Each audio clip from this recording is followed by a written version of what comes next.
I'm Joanna Simpson here at RiskMinds International in Barcelona.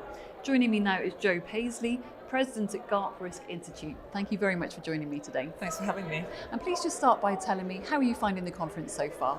Well, it's been great actually. I mean, we work on many risk issues at GARP, but climate risk is a particular focus of mine, and it's been fantastic to see just so much emphasis on climate in the agenda throughout the whole thing actually, so it's been fantastic. Yeah, it's been a very big and timely topic, that one, hasn't it? Absolutely, yeah. And a big topic, of course, for risk managers in recent years, as we say, has been climate change. How to manage climate risk, the net zero transition and sustainability measures. What would you say are the key things to be aware of when managing climate risk effectively? Well, there's a lot in that question, isn't there? Because you've got climate risk, the transition to net zero and sustainability. So let me just unpack it a little bit. So in terms of, in many firms at the moment, they are thinking about the impact that they are having on the climate, and many are making net zero commitments. But they're also thinking about the impact that the climate will have on them, on their balance sheet or on their investments or underwriting. So that's more your traditional risk management. So within the firms, I think the risk professionals are going to have to navigate both of these aspects. They're going to have to be thinking about how is climate change affecting our counterparties, be that through physical or transition risk. And then if they've made a net zero commitment, they're going to have to be thinking about, well, how does our portfolio evolve so that we reach those net zero commitments, according to the timetable that we've laid out. And what are some of the biggest challenges in managing climate risks at the moment, and where might the opportunities lie? Yeah, well, we do a survey of financial firms to ask them actually what are the key challenges you're facing, and I would pick out four.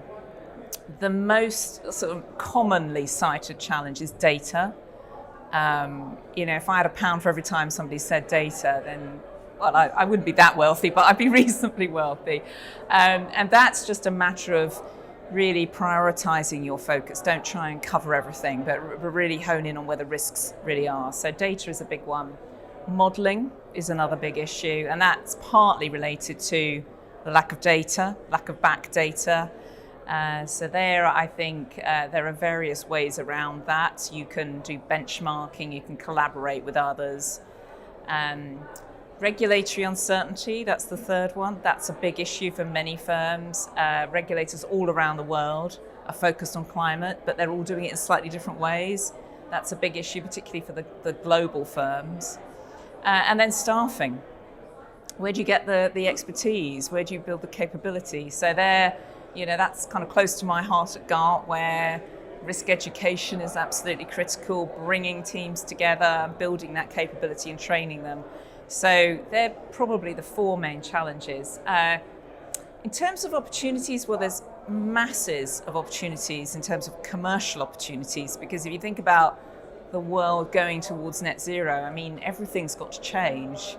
So there's opportunities to help your clients decarbonize, to mitigate climate change, but there's also a certain amount of physical risk that's always already baked in. It's going to get, more and more extreme. So helping your clients adapt to the rising physical risk is also another key area that, it offers opportunities for financial firms. Joe Paisley, thank you very much for your time. Thanks very much for having me.